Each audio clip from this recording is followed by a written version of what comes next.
What's up, everyone? This is not a drill. Your grocery store is about to look very different. Welcome back to the channel.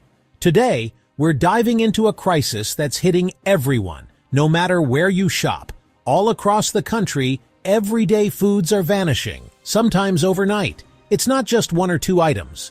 We're talking about a wave of shortages that could change how you eat, shop, and live. Why is this happening? Experts blame climate change, supply chain chaos, and skyrocketing prices. Even big brands can't keep up. Some products are gone for good. We spent weeks talking to insiders, experts, and real shoppers. The result? A list of 10 grocery items you need to watch. But honestly, there could be even more on the chopping block. Some of these foods are predicted to be gone before September 2025. Others might vanish even sooner. Are you ready for this? You are not going to want to miss a single second. This could change how you shop forever. If you want to stay ahead, you have to subscribe right now. We're about to hit the aisles and try to buy every last one of these endangered items we can find. Let's go, before they're gone. All right, first up is something you probably think will be around forever: canned tuna. But did you know tuna fishing has shaped entire cultures for centuries? From ancient handlines in the Mediterranean to massive fleets in the Pacific, tuna has always been a global catch. Today, that can in your pantry is the end of a journey that spans oceans, history, and science. Let's dive into the real story behind this pantry staple. In the early 1900s, advances in canning technology made it possible to preserve fish for months. During World War II, canned tuna fed soldiers and families alike. By the 1970s, Japan, Spain, and the US were leading a booming global industry. Today, over 80 countries are involved in tuna fishing and trade. But here's the catch, literally. Today, over 4 million tons of tuna are caught every year, making it one of the most consumed fish on the planet. But experts warn that this demand is pushing tuna populations to the brink. According to the International Union for Conservation of Nature, some species like bluefin have declined by more than 90% since the 1950s. I spoke with Dr. Maria Chen, a marine biologist in Hong Kong, who told me, if we don't change course, shelves could be empty much sooner than we think. Dr. Luca Romano in Italy added, we're seeing fewer young tuna every year. It's a warning sign for the whole ocean. The science is clear. Overfishing, illegal catches, and bycatch are devastating tuna stocks. Animated maps show tuna trade routes stretching from the Pacific and Indian Oceans to canneries in Asia, Europe, and the Americas. Each can travel thousands of miles before it lands on your shelf. But it's not just overfishing. Climate change is warming the oceans, disrupting tuna migration and breeding. Pollution and plastic waste are making it harder for tuna to survive. In the Pacific, scientists have found microplastics in nearly every tuna they test. News outlets from Tokyo to London are reporting on tuna shortages. In Japan, bluefin tuna auctions have hit record highs. A single fish sold for over $3 million in 2023. In the US, shoppers are seeing empty shelves and higher prices. In Spain, some brands have already disappeared. And let's not forget the supply chain. Shipping delays, rising fuel costs, and labor shortages at canning plants are making it even harder to keep tuna on the shelves. In the UK, some stores now limit purchases to 2 cans per customer. Even the can itself is a problem. Aluminum prices have soared, so manufacturers are raising prices or cutting production. Some brands are switching to alternative packaging, but it's not enough to solve the crisis. In Australia, shoppers are seeing new, smaller cans at higher prices. Here's a wild stat. In some stores, canned tuna prices have jumped by 30% in just the last year. Nutritionists warn that affordable, high-quality protein could become harder to find, especially for families on a budget. Consumer stories are pouring in from around the world. In Brazil, shoppers are switching to sardines. In Canada, plant-based tuna is gaining popularity. But for many, nothing beats a classic tuna salad. I grew up on tuna sandwiches, one shopper in New York told me. It's hard to imagine lunch without it. Last week, I went to 3 different stores looking for my favorite brand. 2 were completely sold out, and the third had a limit of 2 cans per customer. In Italy, shelves are empty for weeks at a time. In South Africa, Prices have doubled since last year. It's getting real out there. Experts predict that if current trends continue, canned tuna could become a luxury item. Some brands are already experimenting with smaller cans, higher prices, or even pulling out of certain markets. The future of tuna is uncertain, and it's a warning for all our favorite foods. So next time you see a can of tuna, remember, you're looking at a global crisis in a tiny package. Check the tuna aisle soon. It might look very different a year from now. Let us know in the comments. Have you seen tuna disappear where you live? Number 2 on our list is a true global superstar, sriracha. But before we dive into the current crisis, let's take a spicy journey through the history of hot sauces, from ancient civilizations to today's cult favorite. Hot sauces have been around for thousands of years. The Aztecs and Mayans mixed chili peppers with water and herbs, while cultures in Asia and Africa created their own fiery blends. Today, hot sauce is a global obsession, with every region boasting its own signature heat. Sriracha's story begins in the 1980s, when David Tran, a Vietnamese immigrant in California, crafted his own recipe inspired by the Thai town of Sriracha. His green-capped bottle quickly became a pop culture icon, found everywhere from ramen shops in Tokyo to taco trucks in Los Angeles. But what makes sriracha so addictive? It's all about the chemistry of chili peppers. Red jalapenos are packed with capsaicin, the compound that brings the heat, plus natural sugars and acids that create that perfect balance of spicy, sweet, and tangy. Scientists say this combo triggers a rush of endorphins. No wonder fans can't get enough. But here's the catch. Sriracha's main ingredient, red jalapeno peppers, comes from a global supply chain that's under serious threat. Severe droughts in Mexico, California, and even parts of Asia are devastating chili farms. I spoke with farmers in Mexico, India, and the US. All say the same thing. The weather is wild, and harvests are shrinking. Carlos, a third-generation farmer in California, told me, "We used to harvest tons of peppers every summer. Now we're lucky if we get half that. The plants just can't handle the heat." In India, farmers are battling floods and pests. In Mexico, water shortages are forcing some to abandon chili farming altogether. The sriracha supply chain is a global relay race. Peppers are grown, picked, shipped, and processed in massive factories. But with climate change, harvests have plummeted. Huy Fong Foods, the company behind sriracha, has had to halt production multiple times. Factories sit idle, and workers wait for the next harvest. The economics are getting spicy too. Prices for red jalapenos and other hot peppers have doubled in some markets. Sriracha isn't the only sauce affected. Dozens of brands worldwide are scrambling to find enough chilies. In some places, a single bottle of sriracha is selling for $50 or more. A black market has emerged. Fans are hoarding bottles, trading them online, and even holding sriracha-themed parties. I met Jasmine, a restaurant owner in New York, who said, "We used to go through a case every week. Now we lock up our last bottles. Customers beg for it, and some even offer to buy it by the ounce." Meanwhile, alternative hot sauces are flying off the shelves.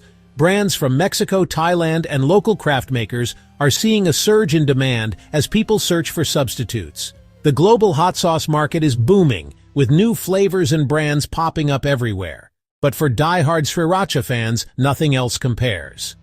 Social media is full of stories, people driving hours to find a bottle or sharing their last drops with friends. Some restaurants have even started charging extra for a squirt of sriracha. Experts say it could take years for pepper crops to recover. Climate change, water rights battles, and shifting weather patterns mean the future of sriracha, and all spicy condiments, is uncertain. Some predict the iconic sauce could become a rare luxury. So if you spot a bottle, grab it. It might be a collector's item, or just the last taste of a legend. Will sriracha make a comeback? Only time will tell. Until then, keep an eye on the hot sauce aisle, and let us know in the comments if you've seen sriracha disappear in your area. On to number 3. Alright, number 3 on our list, frozen peas. But before we talk about why they're vanishing, let's rewind to the invention that made frozen vegetables possible. In the 1920s, Clarence Birdseye, inspired by Inuit freezing methods, revolutionized food by inventing flash freezing. Before that, vegetables were only available fresh or canned, often mushy and bland. Bird's Eye's method locked in nutrients and flavor, making peas a year-round staple and changing how the world eats. Today, the global frozen pea industry is massive. Peas are picked at peak ripeness and flash frozen within hours, preserving vitamins, color, and that sweet, fresh taste. Factories in the UK, Canada, China, and the US Midwest process thousands of tons every day. Check out this map. Entire communities depend on this supply chain, from farmers to factory workers to truck drivers. But climate change is threatening this everyday staple. In England, Iowa, and China, farmers are battling heat waves, floods, and unpredictable weather.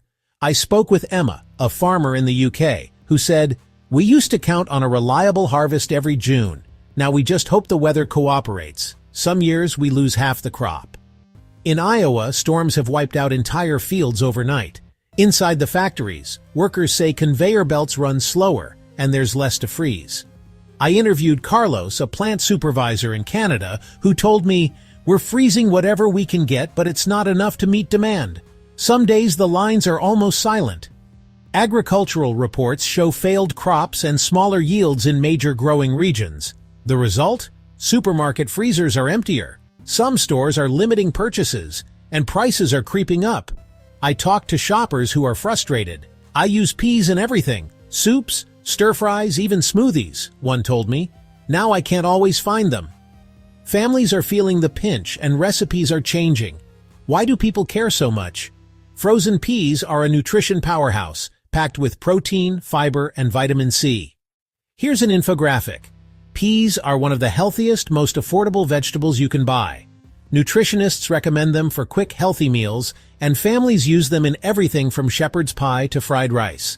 Chefs and home cooks alike are scrambling to find substitutes. Some are turning to edamame, green beans, or even diced zucchini, but nothing quite matches the taste and texture of peas. I met Priya, a chef in Mumbai, who said, "Peas are in so many of my recipes. Without them, it's just not the same." Meanwhile, the global supply chain is under pressure. Shipping delays, rising fuel costs, and labor shortages mean that even when peas are harvested, getting them to your local store is a challenge. Some factories are investing in new tech, but it's a race against time. So, if you spot a bag of frozen peas, grab it.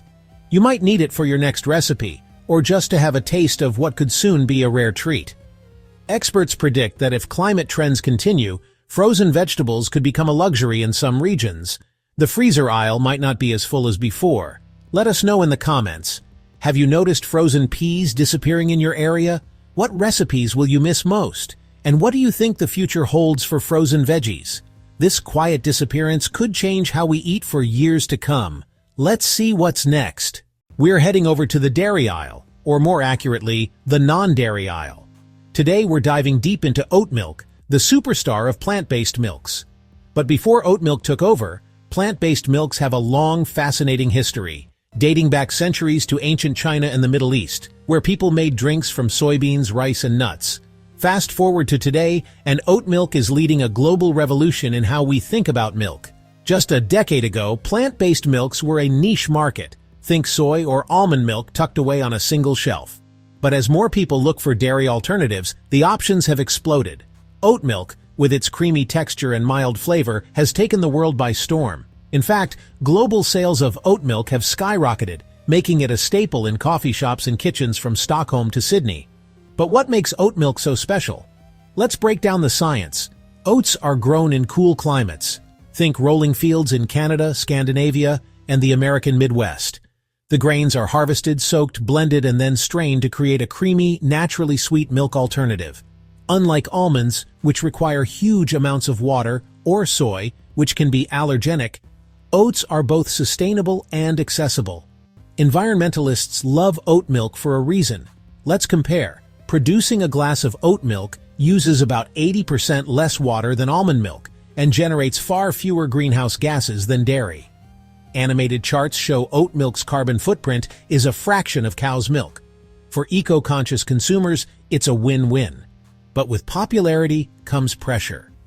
Oat farmers are struggling to keep up with demand, especially as climate change brings unpredictable weather, droughts, floods, and heat waves. I spoke with Tom, a third-generation oat farmer in Iowa, who told me, We used to plant oats on half our land. Now, with unpredictable weather, we're taking more risks than ever.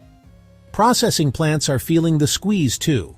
With fewer oats, factories can't keep up, and supply chain hiccups mean empty shelves in some stores. In Sweden, a major oat milk producer had to halt production for weeks due to a shortage of raw oats. Meanwhile, prices for raw oats are shooting up, and that cost gets passed to you.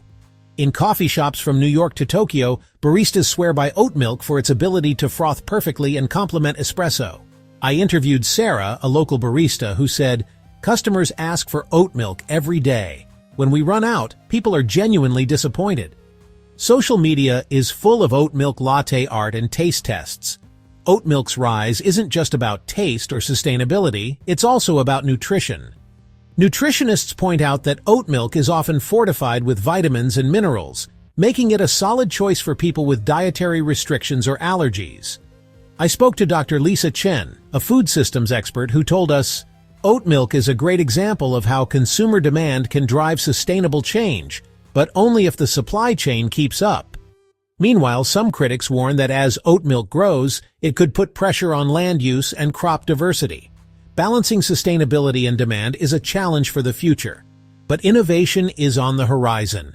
Scientists are developing new oat varieties that can withstand extreme weather, and companies are experimenting with blends of grains for even more sustainable options.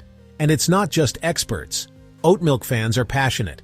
I also spoke with Maya, a college student, who told me, "I use oat milk in everything, coffee, cereal, even baking.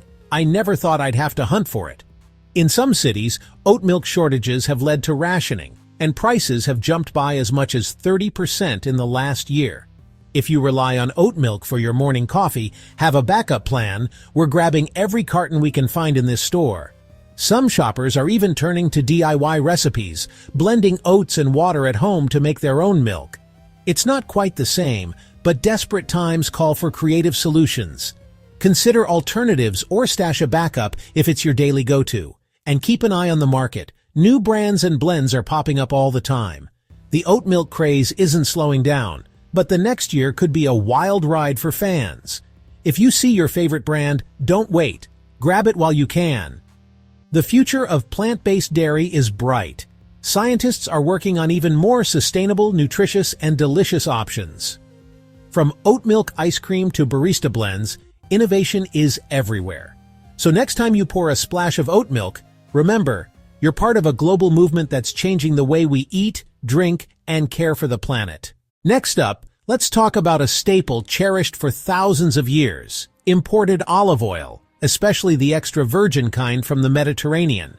But olive oil is more than just a kitchen essential. It's a story of ancient civilizations, science, and survival.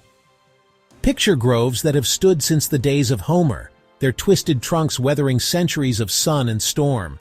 Olive oil's roots go back to ancient Greece, Rome, and Egypt. Archaeologists have found olive presses dating back over 6,000 years. In those days, olive oil was used for food, medicine, rituals, and even as currency. It was so valuable, amphorae of oil traveled the ancient world, fueling empires and lighting homes. Today, olive oil is a symbol of Mediterranean culture.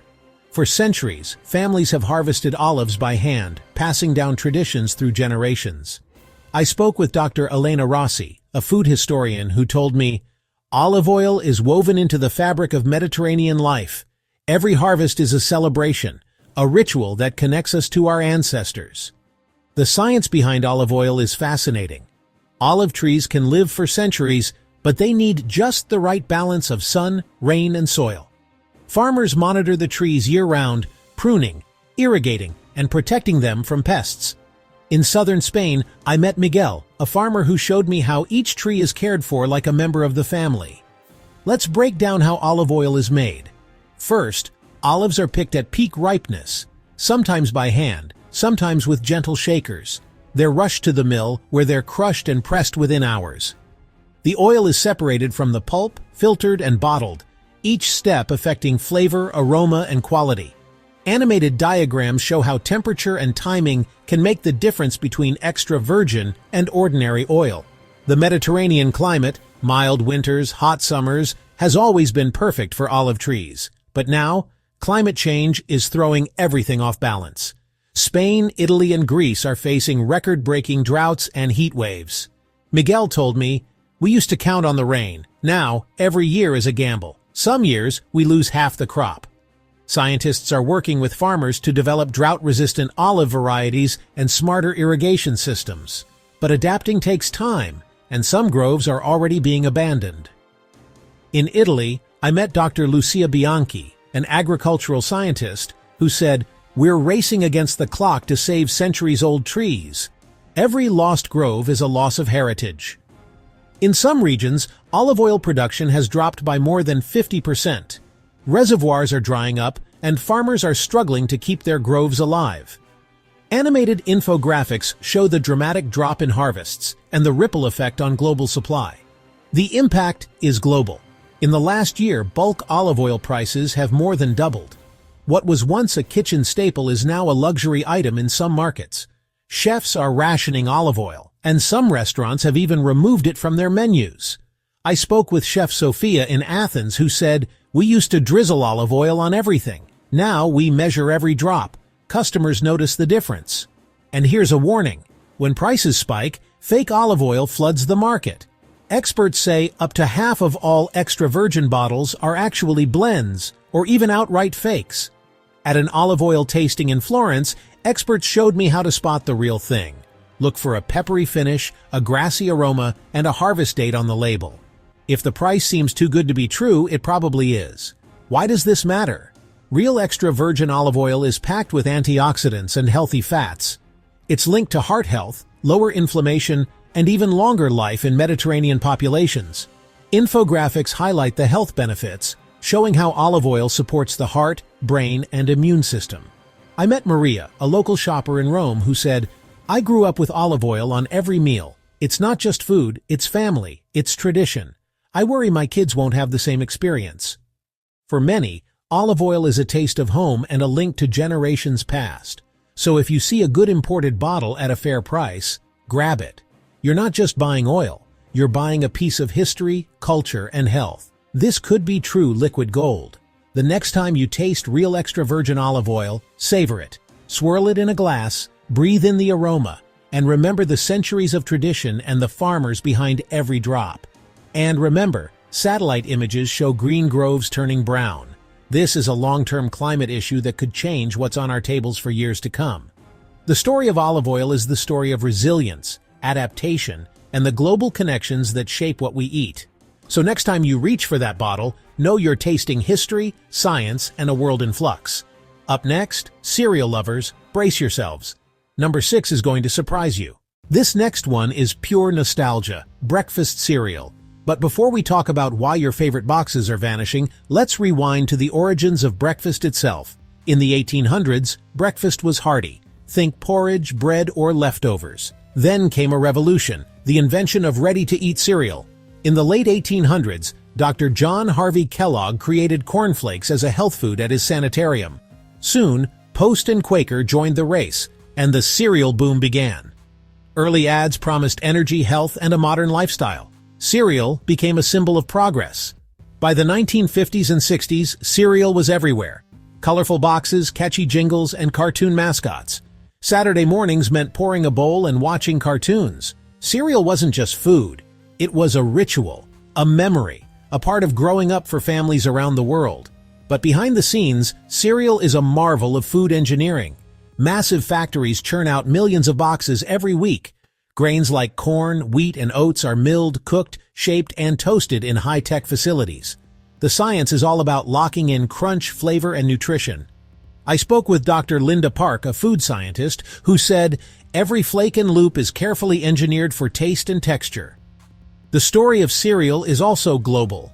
Grain fields in the U.S. Midwest, Canada, and Europe supply the world's breakfast tables.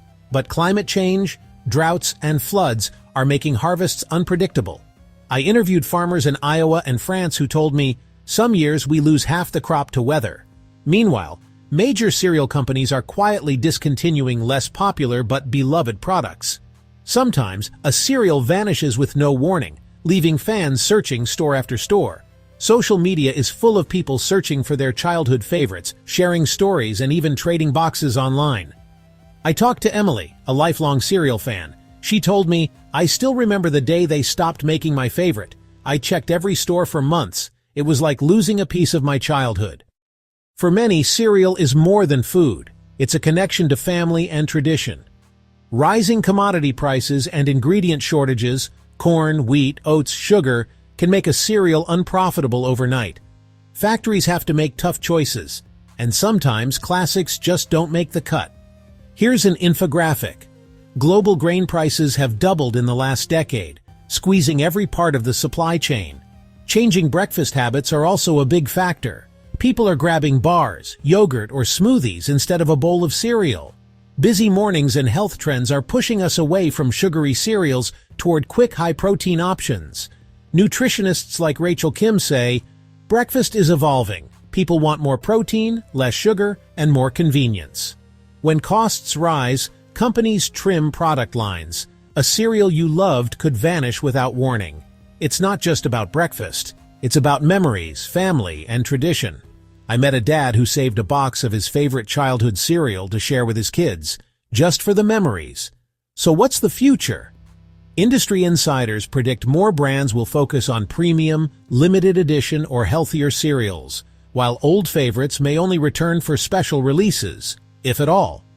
The cereal aisle is changing fast, and the next generation may have a whole new set of breakfast icons. We've seen classics disappear already. This could be next. So next time you walk down the cereal aisle, take a moment.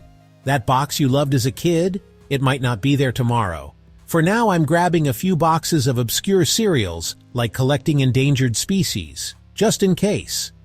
What's your favorite cereal memory? Let me know in the comments. And up next, bottled water. But first, pour yourself a bowl and enjoy, while you still can. Alright, this next one is something we all use every day, bottled spring water. But have you ever wondered how water became such a vital part of civilization, and why bottled water is now a global staple? Let's dive into the fascinating story behind that bottle in your hand.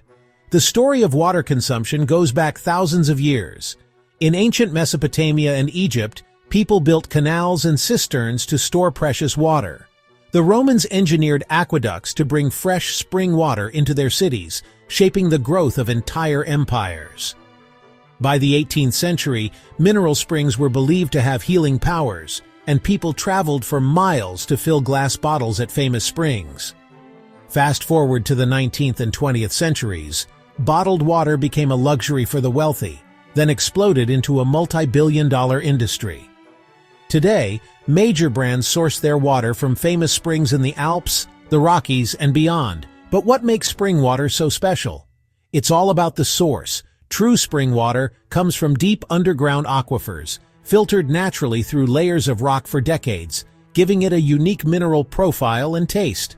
Let's break down the science. Aquifers are underground layers of rock and sand that store water, slowly recharged by rainfall. Animated diagrams show how water seeps through soil, is filtered by rock, and emerges as a spring, sometimes after decades underground. This natural process is what gives spring water its purity and minerals. But here's the urgent problem. Global water scarcity is on the rise. Many of the world's most famous springs are in drought-prone areas. As water tables drop and climate change accelerates, some brands are vanishing from shelves. I spoke with Dr. Elena Ruiz, a hydrologist, who explained, not all bottled water is created equal. Some brands use purified tap water, while others bottle directly from protected springs. Always check the label to know what you're getting. In some regions, entire springs have dried up. I visited a small town in California where the local bottling plant had to shut down after the spring ran dry. Residents told me, "We never thought we'd see the day when the spring stopped flowing." These stories are becoming more common as water scarcity spreads. Bottling plants are feeling the squeeze. Some have had to cut production or shut down entirely when their spring sources run dry. Meanwhile, protests are erupting in communities where water extraction threatens local supplies. In Maine, activists have blocked trucks and staged sit-ins, demanding stricter controls on how much water companies can take. These protests have led to legal battles. In some regions, courts have imposed strict extraction limits or even revoked bottling permits altogether. I interviewed Maya Patel, a local activist, who said, "It's not just about bottled water. It's about protecting our community's future. We need to balance business with the needs of people and the environment." Some brands are tied to a single spring and can't just move their operations. When the water runs out, that brand disappears from shelves, sometimes overnight. Meanwhile, consumers are noticing the changes. I met a shopper in Colorado who said, "My favorite spring water brand vanished last month. Now I have to choose between expensive imports or filtered tap water."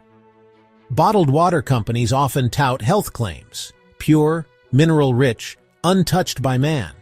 But experts say, in most places, tap water is just as safe, and sometimes even more strictly regulated. Dr. Ruiz adds, "Bottled water is convenient, but don't overlook your local tap. In the US and Europe, municipal water is tested daily and held to high standards. Sometimes it's even the same source as what's in the bottle."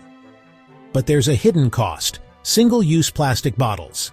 Billions end up in landfills and oceans every year, fueling a global waste crisis. Campaigns are springing up worldwide to reduce plastic waste: river cleanups, bottle deposit laws, and a push for reusable bottles.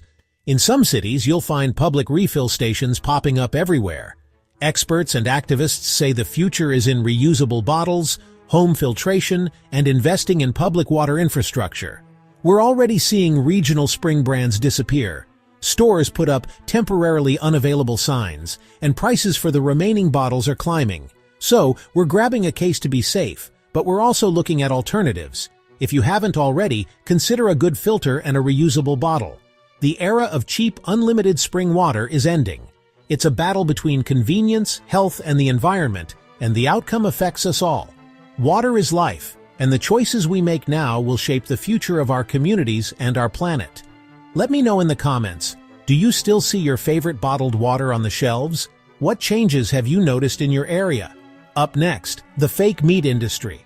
But first, remember, every drop counts, and the story of water is still being written. Let's rewind the clock. The idea of meat alternatives isn't new. Ancient Buddhist and Hindu communities crafted tofu and seitan centuries ago.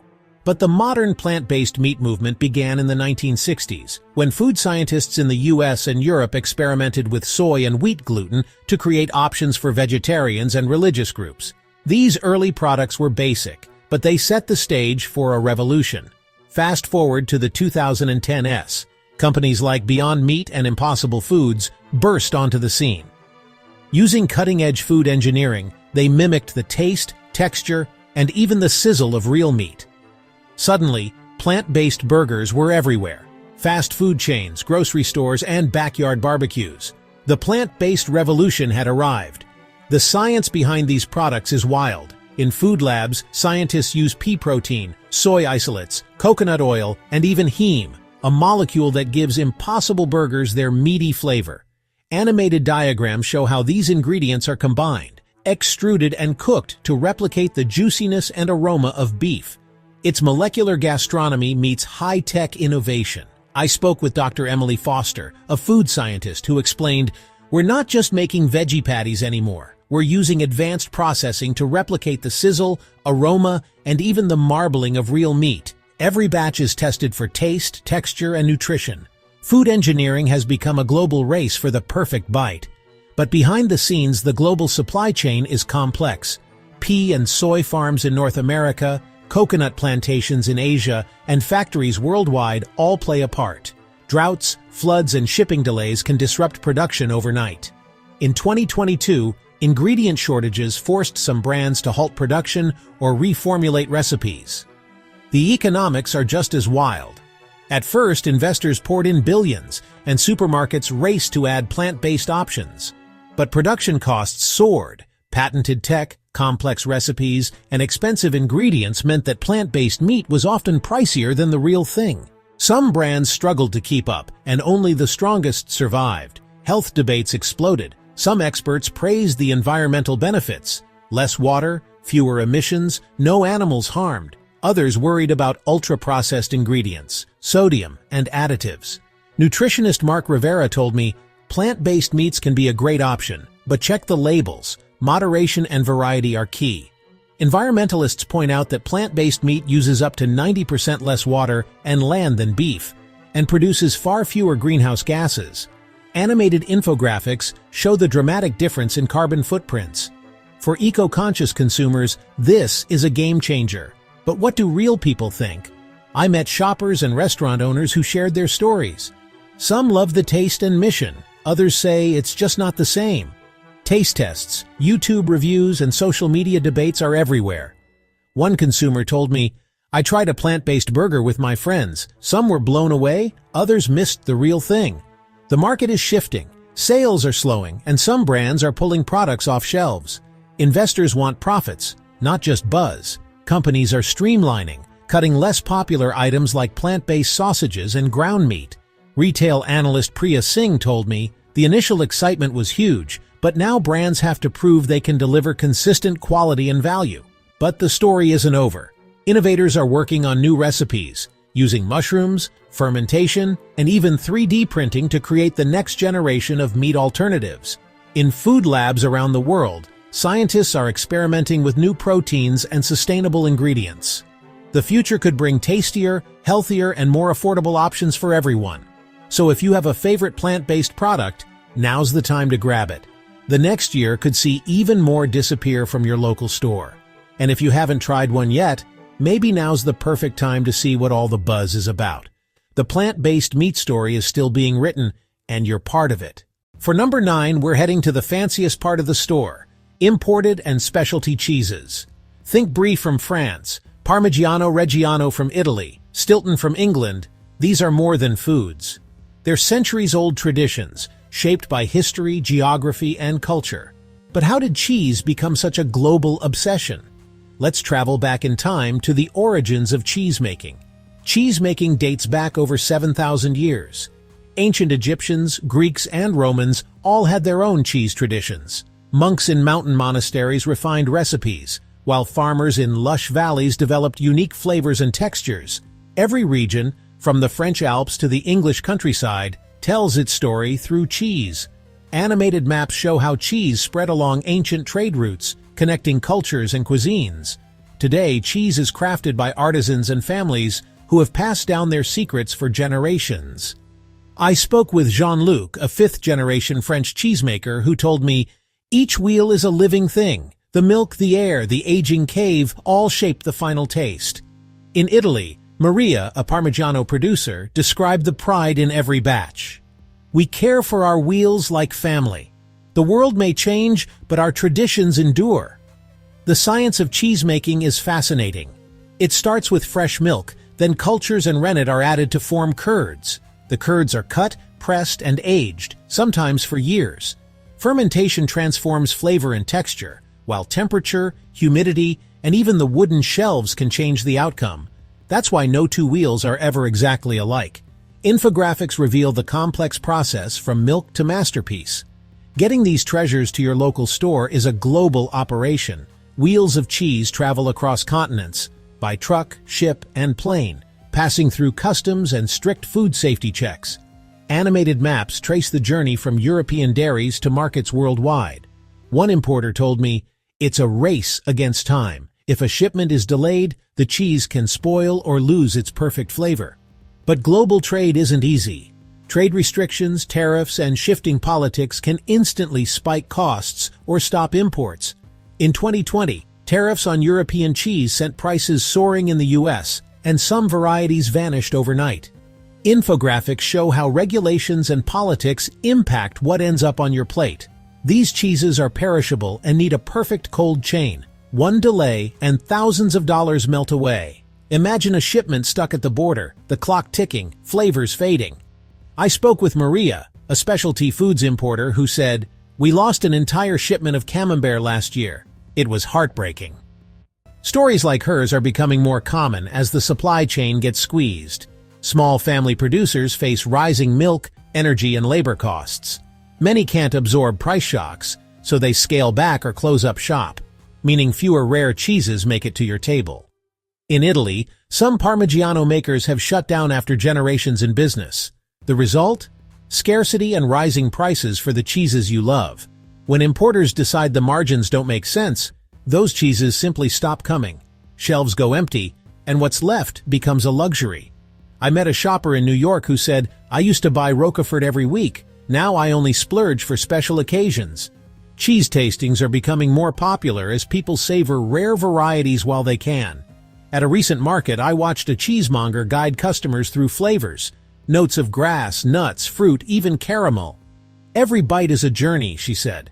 Protected designation rules, like AOC, DOP, or PDO, mean you can't just move production. The soil, the air, the tradition all matter. That makes the supply fragile, but the flavor unforgettable. Experts say, a true Parmigiano can only come from Parma. The land gives it soul. Infographics highlight how these regulations protect quality but also limit supply. Climate change is another threat. Droughts, floods, and heat waves are hitting dairy farms in Europe and beyond. Some regions are seeing lower milk yields, while others face new pests and diseases. Animated charts show how climate impacts cheese production worldwide. The impact of global trade is huge. When borders close or costs rise, entire traditions are at risk. Some rare cheeses may disappear forever, taking centuries of culture with them. Cheese lovers from around the world share their stories, saving a wedge for a special occasion or searching for a taste of home in a new country. So next time you see a wheel of Parmigiano or a wedge of Roquefort, remember, you're tasting history, culture, and a global journey. If you love it, buy it now. It might not be here next year. For cheese fans, this is a wake-up call. Support your local cheesemonger, try new varieties, and share your favorites with friends. The next time you enjoy a bite, know you're part of a story that spans continents and centuries. The future of specialty cheese is uncertain, but the passion of cheesemakers, importers, and fans is stronger than ever. Whether you're savoring a rare wedge or discovering a new favorite, remember, every bite connects you to a world of tradition, science, and flavor. Up next, chocolate, and this one hurts. I've saved the most heartbreaking one for last, chocolate. Before we talk about the crisis, let's travel back in time. Chocolate's story begins not in a factory, but in the heart of ancient Mesoamerica, where cacao was more than food, it was sacred. Over 3,000 years ago, the Olmecs, Mayans, and Aztecs revered cacao as the food of the gods. Priests and royalty drank bitter cacao in golden cups, using it in sacred rituals, celebrations, and even as currency. Imagine a world where chocolate was so valuable it was literally money. When Spanish explorers brought cacao to Europe in the 1500s, it was transformed from a sacred, bitter drink into the sweet treat we know today. Chocolate houses popped up in London and Paris, and soon, chocolate became a symbol of luxury, love, and celebration. But the journey from bean to bar is a scientific marvel. Cocoa trees thrive only in a narrow band around the equator, needing just the right mix of heat, humidity, and shade. Animated diagrams show how delicate these trees are. One bad season, and entire harvests can be lost. I spoke with Dr. Emmanuel Mensah, an agronomist in Ghana. He explained, cocoa trees are sensitive. Even a small change in rainfall or temperature can ruin an entire harvest. Farmers must constantly monitor soil, shade, and pests. In West Africa, where over 60% of the world's cocoa is grown, families tend cocoa trees by hand, harvesting pods with machetes and fermenting beans under banana leaves. I interviewed Amina, a cocoa farmer in Ivory Coast. She told me, "We've lost half our crop to disease this year. The weather is unpredictable and we can't afford new seedlings. Many families are giving up." For many small farmers, a failed crop means losing everything.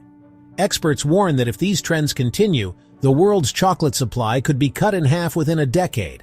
That means higher prices, fewer choices, and a real risk to the livelihoods of millions.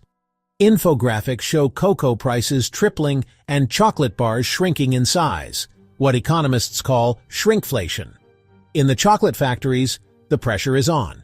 I visited a local chocolate maker who showed me how every step, roasting, grinding, conching, affects the final flavor. With less cocoa, they're forced to experiment with new recipes and smaller bars. Dr. Julia Park, a food scientist, explained, "Cocoa butter is what gives chocolate its melt-in-your-mouth feel. When companies use substitutes, the texture and taste change dramatically." This is called shrinkflation, smaller bars, same price, or reformulation, less cocoa, more sugar, or new ingredients. The taste and texture could change forever. I asked chocolate lovers how they feel about these changes. "I noticed my favorite bar is smaller and tastes sweeter," one shopper told me. "It's just not the same as before." But chocolate isn't just a treat. It's packed with antioxidants and can boost your mood. Nutritionists warn that the healthiest chocolate is dark, high cocoa content. As supplies dwindle, we may see more ultra-processed options and fewer of the real rich bars that chocolate fans love. Infographics highlight the health benefits of real chocolate versus processed bars. I spoke with a local chocolatier who's worried about the future. She says, "We're already paying double for beans, and some varieties are impossible to find. We may have to stop making our signature bars." Meanwhile, in chocolate shops around the world, customers are lining up to buy their favorites before they're gone. Some rare bars are already selling for record prices online. For many, chocolate is more than a snack. It's a memory. Birthdays, holidays, celebrations, all marked by a favorite bar or box. Losing these treats means losing a piece of our shared culture. Meanwhile, chocolate lovers are stockpiling their favorites. Some rare bars are already selling for wild prices online. So, I'm buying every single candy bar in sight. If you love chocolate, now's the time to savor it. If you spot a bar of your favorite chocolate, don't wait. The next year could bring even more changes to what's on the shelf and what's inside the wrapper. It's the end of cheap, abundant chocolate as we know it.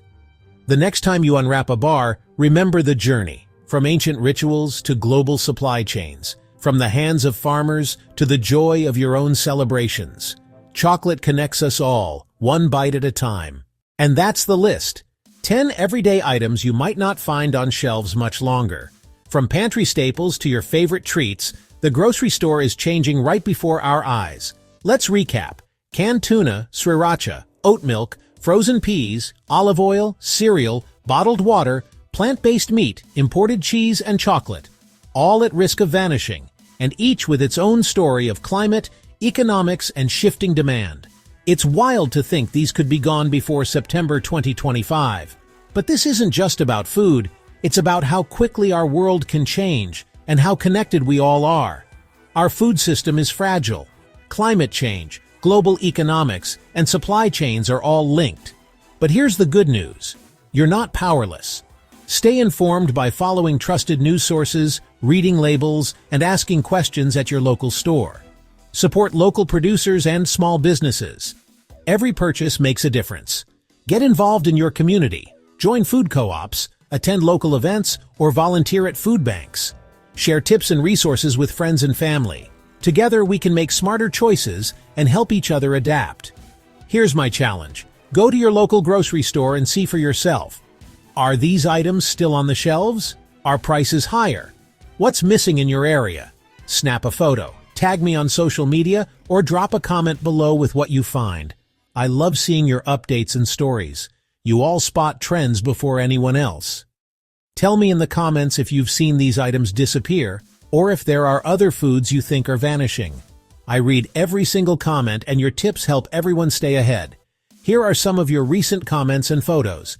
This community is amazing at spotting what's changing in stores across the country. Thank you for watching. This was a massive investigation, and I couldn't have done it without your support. Want more wild challenges and deep dives?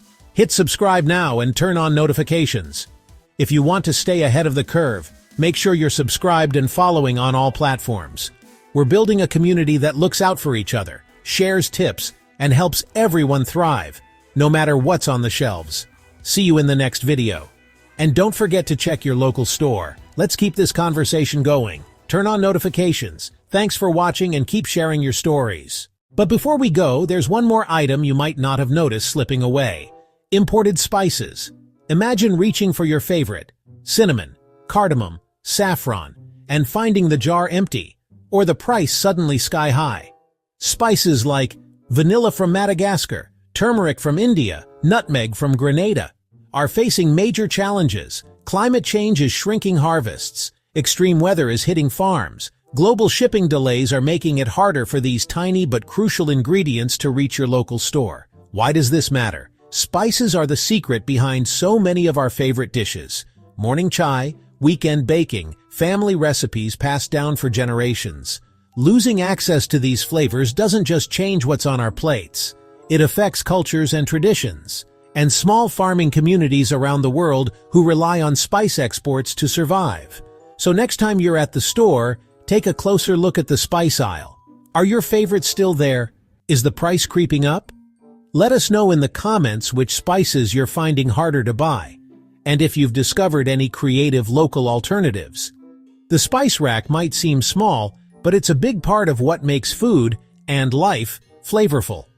Let's keep supporting the people and traditions behind these incredible flavors and stay curious about what's changing in our kitchens. The story of food isn't just about what we eat, it's about how we connect to the world, one